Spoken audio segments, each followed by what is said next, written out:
नमस्कार, कल्पना voice channel में आप सभी का स्वागत है। आज की हमारी कहानी है अनोखा पत्र। सुहानी और साहिल की शादी हुए पूरे 16 साल हो गए थे। आज साहिल अपनी शादी की सालगिरह मनाने परिवार और बच्चों के साथ होटल जाने वाला था कि तभी साहिल की माँ बिमला ने कहा, बेटा तुम दोनों जाओ, घूम फिर आओ, हम बच्चों के साथ घर पर ही रहेंगे। तुम हमारे लिए बाहर से खाने के लिए कुछ ऑर्डर कर देना। तभी सुहानी ने कहा, कैसी बात कर रही हैं माँ जी, सब साथ में चलेंगे और शादी की सालगिरह और जन्मदिन तो परिवार के साथ ही मनाने में मज़ा आता है। ठीक है, तू कहाँ मानने वाली है। बिमला जी ने कहा, सब साथ मिलकर पहले मंदिर गए, दर्शन पूजा किया, फिर होटल जाकर सालगिरह की पार्टी मनाकर घर लौटे। सब बहुत खुश थे क्योंकि आज सभी ने अपनी अपनी पसंद की शॉपिंग भी की।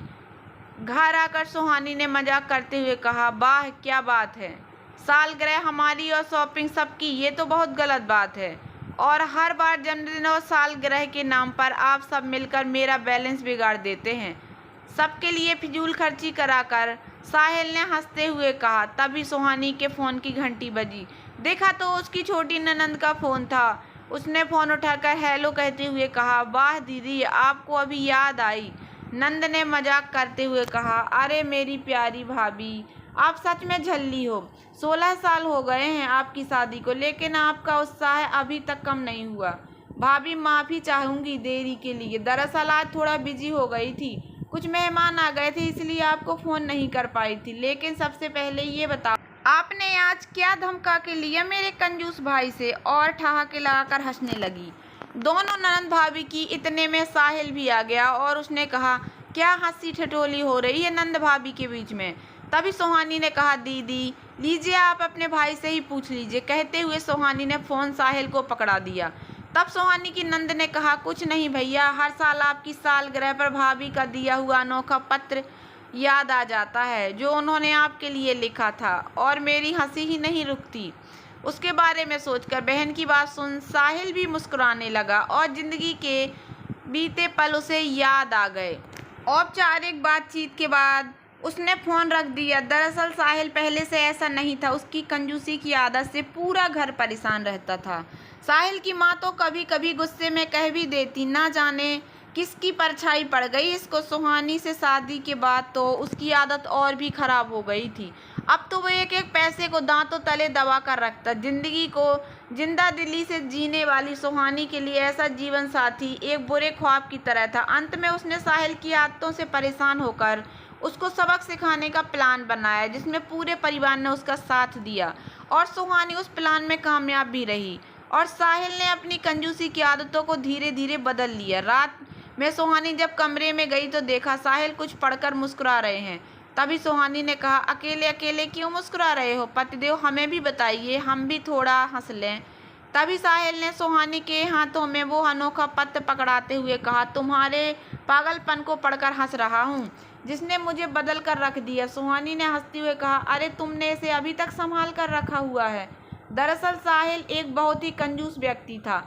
जब तक किसी भी चीज़ की अति आवश्यकता ना हो तब तक ना तो वो खुद के लिए कुछ लेता, ना ही घर के किसी सदस्य के लिए। कपड़े से लेकर दवाई तक सबका पाई पाई का हिसाब अपने पास ही रखता। जन्मदिन या सालगिरह पर उपहार लेन देन को भी फिजूल खर्ची मानता, जिससे पूरा परिवार परेशान रहता। साहिल के माता पिता भी उसको समझा के थक चुके थे, लेकिन उस पर कोई असर नहीं पड़ता। शादी के बाद सुहानी को भी उसकी कंजूसी से दो चार होना पड़ा। बहुत रोने धोने और मिन्नत करने पर सुहानी 1000 मांगती तो साहिल 400 देता, जिस पर सुहानी को बहुत गुस्सा आता।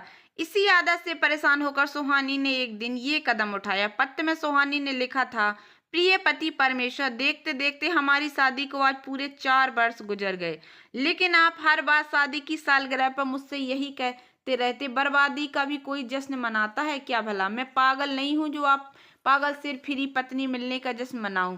समझी, मैं तो आज आखिर ये तय कर लिया है कि आपने वैसे ही सब रिश्तेदार और घर वालों के सामने मुझे पागल और लालची, फिजूल खर्ची करने वाली साबित कर दिया है, तो अब मैं आपसे आज के बाद कोई भी लड़ाई झगड़ा नहीं करूंगी, कभी कुछ भी फरमाइश नहीं करूंगी, क्योंकि मुझे आज भी वो दिन अच्छी तरह से याद है जब मैंने आपके जीवन में प्रवेश किया था।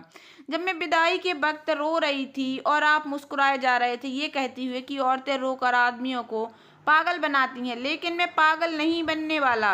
बस उस दिन से आज के दिन तक आपकी नज़रों में ये पागल ही रही। इसलिए अब मैंने भी खुद को पागल मानते हुए ये तय कर लिया है कि अब मैं खुश रहूँगी, भले ही आप मुझे आजीवन पागल कहते रहें।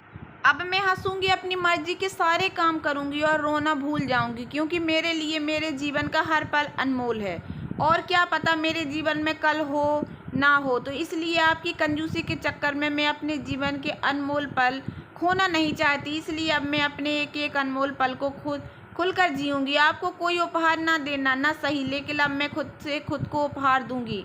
इसलिए आपके पास से 5,000 रुपये और ATM लेकर शॉपिंग करने जा रही हूँ।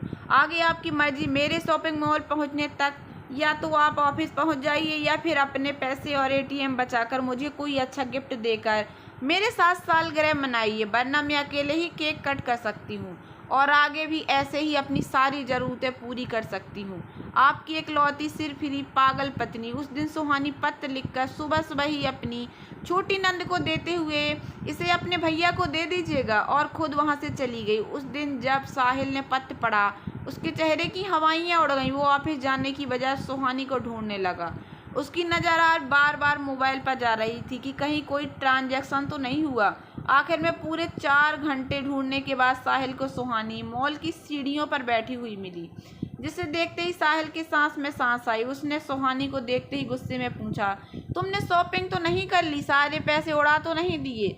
तब सुहानी ने साहिल के हाथ में कार्ड और पैसे पकड़ाते हुए कहा, मैं तुम्हारी नज़रों में पागल हूँ, लेकिन मैं सच में पागल नहीं, सही गलत का फ़र्क जानती हूँ। ये सब तो मैंने तुम्हें यह एहसास दिलाने के लिए किया कि जिन औरतों को तुम पागल समझते हो ना, जब वो सच में अपने पागलपन पर आ जाएं तो कुछ भी कर सकती हैं और तुम्हारे जैसे समझदार पुरुष उनका कुछ भी नहीं कर पाएंगे। एक बात बताना साहिल, जिन पैसों को तुम दांतों के नीचे दबा कर रखते हो, उन पैसों का क्या करोगे जब तुम्हारे पास तुम्हारे अपने ही नहीं होंगे?